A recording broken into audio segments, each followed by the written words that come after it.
Welcome to Editor's Choice, the podcast at EuroIntervention, where we highlight the latest science and research in interventional cardiology. I'm your host, Aaysha Cader, and through conversations with the authors, we explore study design, key findings, and their relevance in contemporary practice. I'm delighted to be joined today by Professor Tobias Geisler from University Hospital Tübingen, Germany, and Dr. Mia Jacobsen from University Hospital Copenhagen, Denmark. And we will be discussing the state-of-the-art paper on transcatheter aortic valve thrombosis published in this issue of EuroIntervention. Welcome, Professor Geisler and Dr. Jacobsen. Thank you for joining us. Dr. Jacobsen, let's start with you. You are the first author of this paper, which is a comprehensive document on the current evidence around TAVI thrombosis. Could you tell us why is transcatheter aortic valve thrombosis an important topic? Yeah, so transcatheter aortic valve thrombosis has attracted a lot of attention and continues to do so. In this review, which was endorsed by the European Platelet Academy, we aim to summarize what we already know and what remains uncertain in this field. And to your question, Dr. Cader, this is important because thrombosis may affect valve function and potentially the long-term durability. This becomes even more relevant as the use of TAVI continues, also including younger and lower-risk patients who will live longer with their valves. So durability and long-term safety are absolutely critical. Thank you very much for that. And to that end, could you give us a brief overview of the main topics that this review covers, please? Sure. We cover the mechanisms behind transcatheter aortic valve thrombosis and how to detect it using different imaging modalities. We then clarify an important distinction between clinically significant valve thrombosis and subclinical leaflet thrombosis. We also review the current evidence on antithrombotic strategies for both prevention and treatment once thrombosis is identified. And finally, we look ahead at ongoing trials and future directions.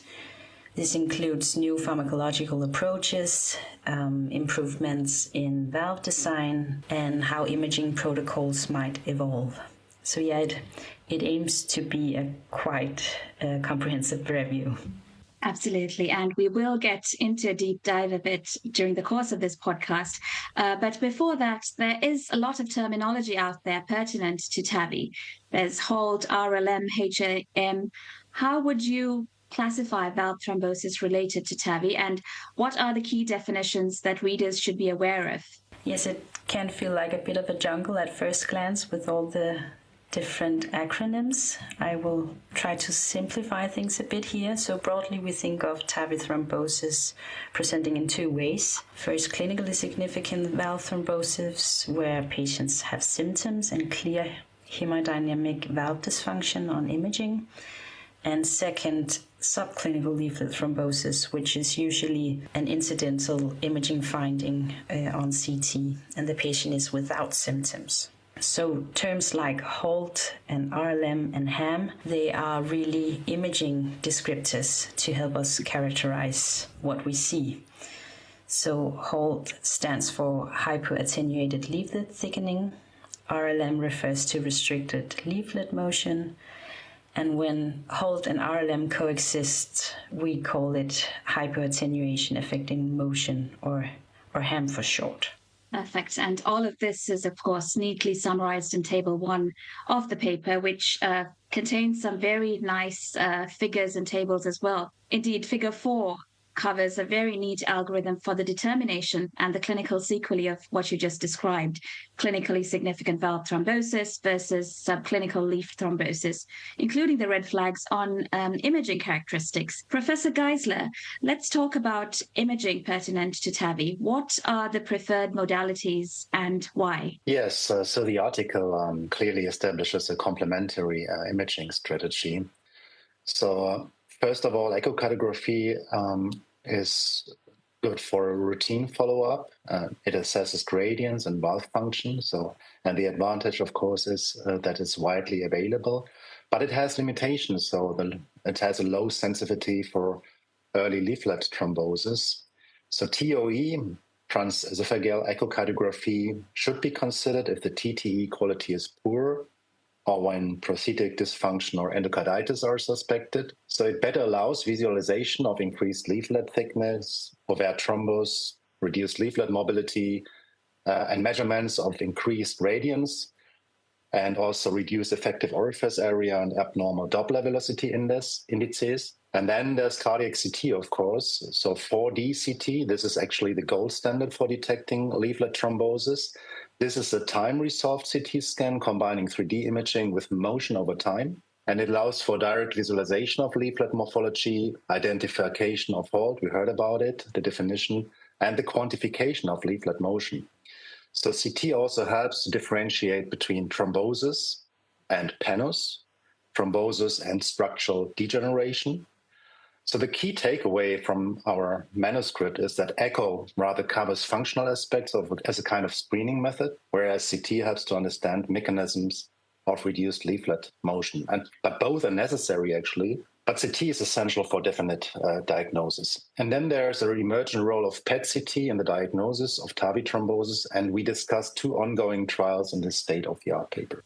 Thank you very much. And at what frequency post-implantation should we be imaging patients, and preferably using which modality? So a very important and practical point from the paper is that routine CT scanning is not recommended. So usually we have a standard follow-up with a baseline echo post-procedure, ideally at 30 days, and then a follow-up at 1 year, and then annually. So when to perform CT? So CT should be triggered. It should be not routine. So it should be performed if there's an unexplained gradient increase, if there are new symptoms, or if there is suspected thrombosis. So why should we not screen everyone with CT? Because, as we heard, subclinical halt is relatively frequent, but clinical significance is uncertain, and routine detection does not yet change outcomes. So this is a key evidence gap highlighted in the review, and there are also ongoing trials. The currently running popular Atlantis trial will address the question whether personalized CT-guided care will be superior to standard care in terms of lifelong antiplatelet therapy for reducing the risk of thromboembolic and bleeding events after TAVI in patients without an existing indication for oral anticoagulation. And we will hopefully have the first results at the end of 2028. Thank you for explaining that, especially what we should and shouldn't be doing related to imaging post-TAVI. Dr. Jacobsen, the paper also outlines a modified Vercoes triad explaining the mechanism of valve thrombosis in TAVI. Would you walk us through what's different related to the Vercoes triad in case of TAVI? Yes, I think it's important to start by saying that the exact mechanisms of TAVI thrombosis are still not fully understood. That said, a modified version of Vercoes triad is a helpful way to frame the potential mechanisms involved. So in terms of the hypercoagulable component, one interesting mechanism relates to von Willebrand factor. I will try to keep it short, but we do need a bit of background. So patients with severe aortic stenosis often have a deficiency of especially high molecular weight von Willebrand factor multimers due to this shear stress from the stenotic valve. And after TAVI, this abnormality is rapidly corrected, and this is beneficial from a bleeding perspective, but it may transiently shift this balance toward a more prothrombotic state, and this occurs in the early phase after implantation. And regarding stasis of blood flow, thrombus typically forms in the neosinus at the base of the leaflets, and this region is prone to turbulent and stagnant flow, particularly if the valve is implanted too deep or is underexpanded. And finally, surface-related factors may also play a role. The prosthesis is deployed within a heavily calcified native valve, and procedural factors such as overexpansion or commissural misalignment may contribute to this local injury, which can promote thrombus formation. So this was all examples of mechanism based on Vercoes triad, but other risk factors of valve thrombosis have been identified in observational studies. Just to give a few examples, This could be chronic kidney disease, lack of anticoagulant therapy, or prosthesis-patient mismatch. And this paper, which is very comprehensive, it also covers specific cohorts of valve subsets, such as valve-in-valve, bicuspid, as well as balloon versus self-expandable TAVI valves. Could you very briefly touch upon the aspects that are covered in the paper related to some of the expanding indications of TAVI? Yes, so when we look at specific cohorts that you mentioned, a few points stand out.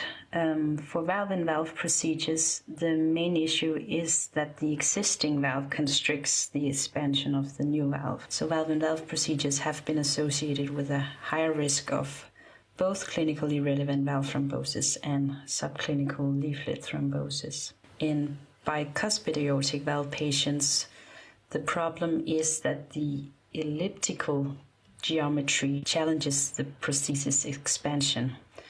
And while rates of clinically significant valve thrombosis appear low, there is some suggestion that subclinical leaflet thrombosis may be more common in bicuspid than tricuspid valves after TAVI.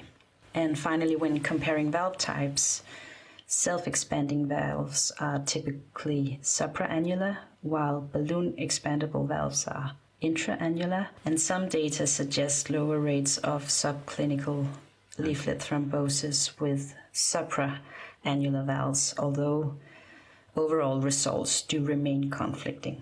Thank you very much, Dr. Jacobsen. Moving on to you now, Professor Geisler. What is the current state-of-the-art antithrombotic treatment recommended before, during, and after TAVI? The key message from current evidence reinforced in this paper is that actually less is more. And here we clearly follow the evidence from recent trials and the recent update of the ESC guidelines on valvular heart disease. So post-TAVI in patients without indication for oral anticoagulation, single antiplatelet therapy should be the standard, usually aspirin. In patients with indication for oral anticoagulation, for example, atrial fibrillation, oral anticoagulation alone should be prescribed, and the routine combination with antiplatelets should be avoided unless the patient has concomitant indication, for instance, due to recent PCI. So still, there's a crucial point. Trials have shown that anticoagulation actually reduces halt, but also increased bleeding. And therefore, routine anticoagulation solely to prevent leaflet thrombosis is not recommended. But we probably need to better understand in future if some patients at risk for halt may benefit from more personalized antithrombotic therapies, for example, a temporary anticoagulation early after the TAVI procedure. Thank you. And what about treatment once valve thrombosis has been detected then? Yeah, that depends on the entity. So in case of clinically significant thrombosis, patients on antiplatelet therapy should be switched to oral anticoagulation. That could be either vitamin K antagonist or direct oral anticoagulants. In patients already on anticoagulation, there are different ways of escalation, either by switching from DOAC to vitamin K antagonist, or trying to target higher ENR levels, or a combination of oral anticoagulation plus antiplatelet therapy. So this usually leads to a resolution of this phenomenon of hold and a normalization of gradient. And then we have the entity of subclinical leaflet thrombosis, and there the regimen is more nuanced. So there's the discussion about observation with performing a repeated CT scan after 6 months versus anticoagulation. So treatment should be considered if there's a progressive restricted leaflet motion, if there are rising gradients, or if this is a high-risk patients also for other thrombotic events. So the article emphasizes an individualized decision-making, balancing thrombotic versus bleeding risk. Absolutely. And looking to the future, what would you say are the key studies and developments that will influence this space? So this field is evolving rapidly, and the paper highlights several key areas. So first, it's about the clinical relevance of halt. We still need clarity on does halt cause structural valve degeneration. So we need more long-term durability studies. So, and then we have to address the question, does it increase stroke risk? Still here we have insufficient data. and we need more antithrombotic trials, comparing DOACs versus vitamin K antagonists, maybe also as a temporary regimen with regard to duration of therapy and personalized strategies. Then we need device innovation. So next generation valves aim to improve sinus washout, to reduce stasis, optimize leaflet kinematics, all these VICO trials we heard about already. And then we need trials also on advanced imaging techniques. Maybe AI-based CT analysis will help us. Better 4D CT techniques may allow earlier detection and improve risk stratification and better quantification of motion. And then, of course, it's about the risk stratification. So there are future direction of tailored therapy based on patient and valve and imaging phenotypes. So it's a complementary risk strategy. And the ultimate goal is, of course, to develop personalized strategies based on these risk factors. And maybe also a scoring system, including biomarkers, clinical risk factors, anatomy on CT, and procedural findings will help to discriminate risk groups and allow for a personalized strategy. So what we need more is trials, of course, and this is even more important once we go into younger patients that we treat with, whom we treat with TAV. Thank you very much for this, Professor Geisler. Dr. Jacobsen, you have broken down and simplified a very comprehensive state-of-the-art paper for our readers, and we appreciate your time. You're welcome. Thank you. Thank you for listening to Editor's Choice.